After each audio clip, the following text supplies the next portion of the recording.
You ask Tiger to calculate. This deals with linear inequalities with one unknown. The final result is d greater than 18. Let's solve it step by step. Move the negative sign from the denominator to the numerator.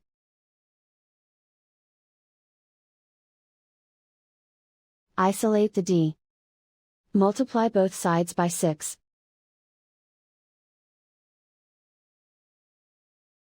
Group like terms.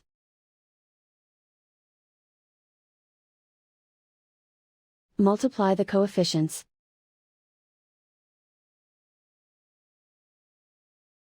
Simplify the arithmetic.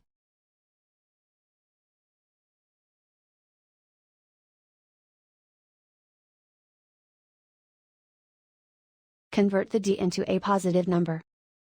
Multiply both sides by -1.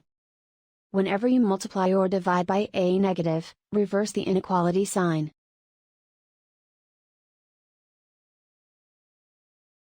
Remove the ones.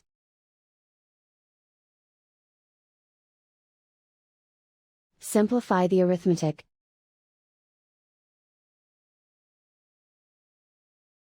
Plot the solution on a coordinate grid. And so the final result is d greater than 18.